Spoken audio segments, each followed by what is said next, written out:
Welcome to another episode of Marketing School. I'm Eric Sue, And I'm Neil Patel. and today we're going to give you 7 best practices for starting your first podcast. So we're coming up on the new year. We're about to hit 2021, and we still get a lot of questions from people that want to start a podcast. So I'll start with the very first one, the obvious one that I didn't pay too much attention to in the very beginning. Have a good microphone. Okay. Like, even if you're doing videos, it's actually been shown that people actually want you to have very high quality sound. So my mistake in the very beginning was that I used a Blue Yeti microphone. It's a good microphone, but I plugged it in directly through USB. When you do that, your sound quality is not good. And actually, Neil and I, for the first 2 years, because both of us are not that smart, we couldn't figure out that Neil's mic didn't sound that good because he was using USB. And once we added in a mixer and everything, he sounds amazing now. We're using the same mics. We both use Heil PR40s.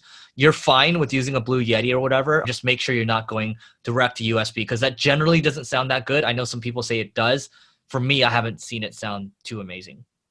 Yeah, it really doesn't. I know that's a huge mistake that we made. Another mistake too that a lot of people make when they're starting off with podcasting is they try to script everything out. If you script everything out and you try to create this perfect episode with all these predefined questions or topics that you're going to cover and you're going word for word, it's going to sound like you're reading it. People want things that are natural, fun, exciting, educational. Just go with the flow. Put yourself in the listener's shoes. Talk to a lot of people who listen to competing podcasts. Get an understanding of what they're looking for. And when you're doing your episodes, try to go towards that. And your first few episodes won't be perfect. That's okay. It doesn't mean you shouldn't release them. It just means that you need to keep doing more and you'll get better at it over time. Yep. Number 3 is to utilize your own audiences. So if you're fortunate enough to have an email list, you have social media, be posting it there, right? You're putting all this effort to record this podcast, whether it's a 60-minute session or maybe it's a 5-minute session like this podcast interview. You want to maximize what you have. And we really grew in the very beginning because we utilize our audiences. And if you're probably like, oh, Eric, but what if I don't have any audiences? If you don't have any audiences, that's fine. Maybe here's a bonus, 3B over here, utilize other people's audiences if you can. So if you can interview people, try your best. Don't expect people to do email blasts or whatever, but try your best. Sometimes you get lucky and you get an email blast or at least a tweet or something like that. Yep. The next best practice if you're starting off is, we made this mistake. As you create more and more episodes, what a lot of people do is they don't showcase all their episodes on the iTunes store or on Google. I don't even know what the Google Play Store or whatever it's called for podcasting. I think it's Google Podcast now. Google Podcast, Yeah. Spotify. And what we ended up doing is, after a while, we weren't showcasing our old episodes. One hack that we ended up learning was, you just list out all your episodes, even the old ones, even if they're 2, 3, 4 years old, list as many as they allow. Because what you'll find is you're going to get a lot of traffic still to your old podcast based on keywords, view count, reviews, all that kind of stuff. Cool. Number 5 for me is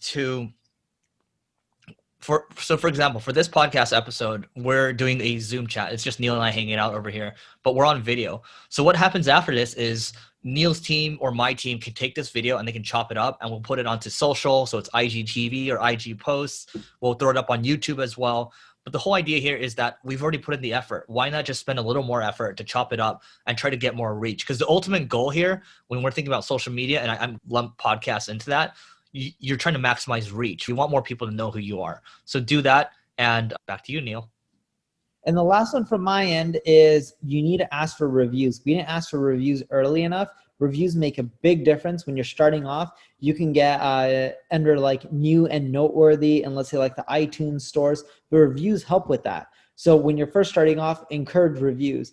And not all reviews are equal. If you're trying to get new and noteworthy in the iTunes podcast store in the United States, you need more reviews from the United States. If you're trying to do that in India, you need more reviews in India. If you're trying to do that in the UK, you need more reviews in the UK. So make sure you're trying to get reviews within the regions that you're trying to get the new and noteworthy for as well. Cool. And if you're just starting out, Neil and I have a couple other tactics, but we're at 7. Look for the unsolicited response rate. So what I mean by that, I learned about this concept a couple years ago from a guy named Jay Akunzo, I believe. He has a website called Showrunners. And so the unsolicited response rate, the idea behind that is Neil was just talking about how you want to look for reviews and comments, right?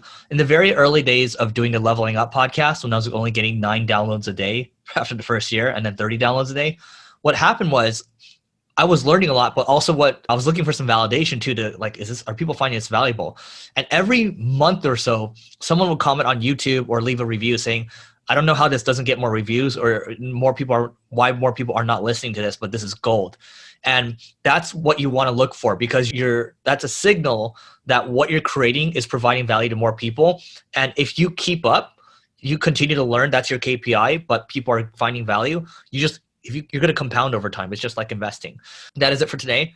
Over the years, Neil and I, people have asked us, hey, can you guys create like a community or something like that? We've finally done that. Marketing School Pro, right? You get a community. There is monthly Ask Me Anythings. There's exclusive content that we have. There's a bunch of stuff in there to help you grow faster. And guess what? The best thing about it, $1, okay? $1, 14 days. If you don't like it, it's okay. No hard feelings. If you like it, you'll find out more about it. So marketingschool.io/pro, and we will see you tomorrow.